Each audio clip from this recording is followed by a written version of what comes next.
शनासी भी नहीं जानते। मुल्ला निजामुद्दीन फिरंगी महली ने अपने दोस्त से कहा कि उनके बारे में आपको किसने बता दिया, वो तो हुरूफ शनासी भी नहीं जानते। यहाँ तक कि आपका ये कहना रहा कि कायदे बगदादी तक को नहीं पढ़ा उन्होंने शायद, लेकिन उनके दोस्त कहने लगे नहीं हुजूर मैं उनसे मिलना चाहता हूँ। मुल्ला निजामुद्दीन फिरंगी महली रहमतुल्लाह ताला के जो दोस्त आए वो कहा सैयद साहब से बड़ा नाम सुना है कि बासा के सैयद साहब हैं, बासा के सैयद साहब हैं, मैं उनसे मिलना चाहता हूँ। कहा ठीक है चले जाओ। तो बासा की खानकाह पहुंचते हैं। बासा शरीफ जब पहुंचते हैं तो सरकार बासा की बारगाह में जैसे ही पहुंचे हैं तो अल्लाह के वलियों की शान का तो आलम ये होता है कि जो उनके दर में पहुंचने वालों के वो उनकी ज़बानें नहीं देता करते हैं, उनके दिल को बदल दिया करते हैं। सुभान अल्लाह। तो उनके दोस्त जब पहुंचे और पहुंचने के बाद जैसे ही पहुंचे तो देखा तो कहा हुजूर मुझे अपने दामन से वाबस्ता कर लीजिए। तो सरकार बासा ने अपने दामन से उनको वाबस्ता कर लिया। और वाबस्ता करने के बाद जब वो लौट के आए तो मुल्ला निजामुद्दीन फिरंगी महली रहमतुल्लाह ताला ने कहा भाई क्या हुआ, तुम बासा गए थे? कहाँ गया था? कहा हुआ क्या? कहा मैं तो जाकर मुरीद हो गया हूँ। कहा तुम मुरीद हो गए हो? हुरूफ शनासी का स्पेन में नहीं है, सैयद साहब के नाम से मामला था और तुम मुरीद होकर चले आए हो। कहा मैं तो मुरीद होकर चला आया हूँ।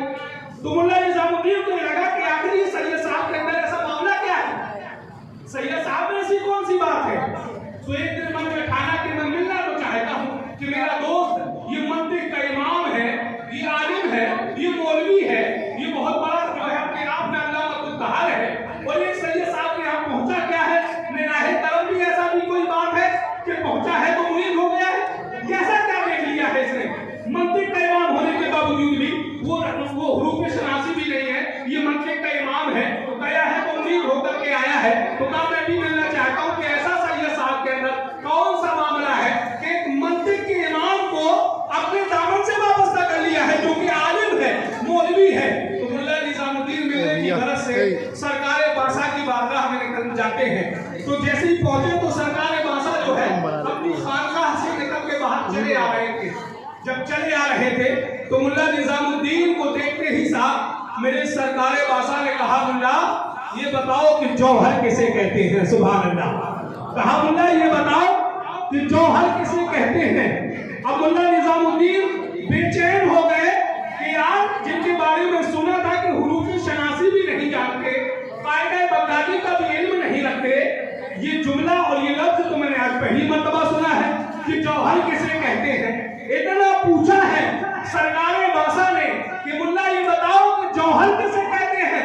मुल्ला निजामुद्दीन खुद अर्ज कर रहे हैं मैंने जौहर का मतलब तो नहीं बता पाया, मगर उन्हें जौहर पूछा है तो बलायत के सारे नजारे दिखाई देने लगे हैं, बलायत के सारे ढांचे नजर आने लगे हैं।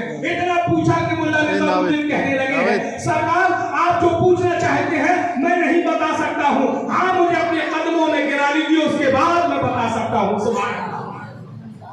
तो ये मुल्ला निजामुद्दीन फिरंगी महली रहमतुल्लाह ताला अलैह आपके कदमों में गिरकर आपके मुरीद हो जाते हैं, आपके खास हो जाते हैं, आपके खलीफा बन जाते हैं। ये मुल्ला निजामुद्दीन जो हिंदुस्तान के अंदर उस जमाने में बहुत बड़े आलिम कहे जाते थे, बहुत बड़े आलिम, उलूम में बहर के दरिया बहा रहे थे, ये मुल्ला निजामुद्दीन है। और मेरे सरकार बासा की शान तो आपने बारहा सब लोग बासा शरीफ जाते रहते हैं। अल्लाह वालों के दरअसल मामला आपके हजामत बनाना था, आया तो हजामत के लिए आया तो कहने लगा हुजूर आज हजामत जल्दी बनवा लीजिए। कहा क्यों? कहा मुझे बहराइच शरीफ जाना है। कहा क्यों जाना है? कहा वहां से ये सालार मसूद गाजी रहमतुल्लाह ताला का उर्स होता है। कहा हाँ होता तो है। कहा हुजूर मैं हर साल जाता हूँ तो मैं नागा नहीं करना चाहता हूँ, मैं चाहता हूँ कि आप जल्दी हजामत बनवा लीजिए, मुझे उर्स में निकलना है। आपका हजाम है सरकार सैयदना अब्दुल रज़्ज़ाक़ बेकमर बासवी रहमतुल्लाह ताला अलैह का नाई आपका हजाम। कहने लगा हुजूर जल्दी हजामत करा लीजिए, मुझे उर्स में जाना है। तो सरकार बासा ने कहा कि अपनी साथ मत जाओ, हर साल तो जाते हो, अपने साथ जाने की क्या जरूरत है। तो कहा नहीं सरकार मैं तो जाता हूँ हर साल। तो सरकार बासा ने कहा मानोगे नहीं? कहा हाँ नहीं मानूंगा। तो कहा अगर तुम्हें यहाँ से मैं बता दूं तब? कहा हुजूर तो मैं इसके बारे में तो नहीं कह सकता हूँ। हजाम कहने लगा आपका। तो सरकार बासा ने अपने हजाम से कहा कि सुनो आंख बंद करो। सुभान अल्लाह।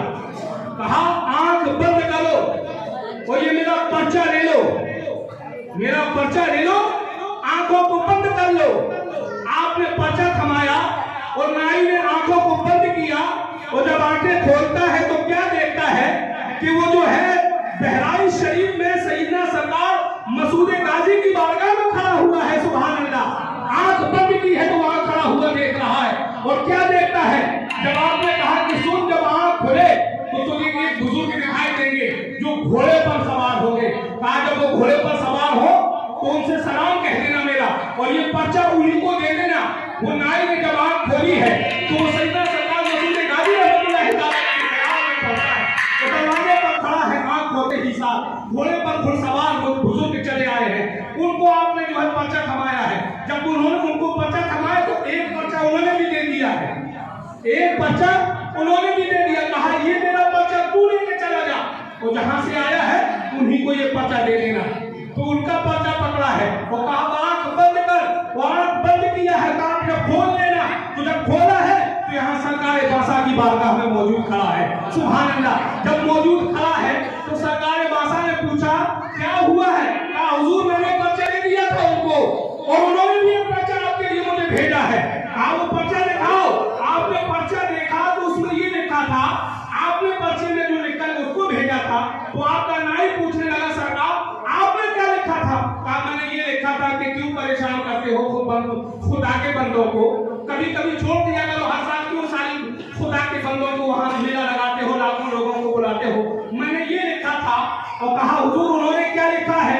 तो आप पढ़ने लगे तो कहा उन्होंने ये लिखा है कि अब्दुल रज़ाक बासवी की बारगाह में कि सरकार बासा से कहा कि तुम मुझे लाखों लोगों को रोकने के लिए पर्चा लिख रहे हो, तुम मेरे एक गुलाम को नहीं रोक पाए हो। सुभान अल्लाह। एक ये हजामत बनाने वाले शख्स को नहीं रोक पाए हो। वो मुझसे कह रहे हो कि लाखों लोगों को मैं रोक लूं, तो ये अल्लाह के बंदों की रूह का मामला नहीं होता है, ये अल्लाह के बंदों की रूहानियत का मामला होता है। और सईदना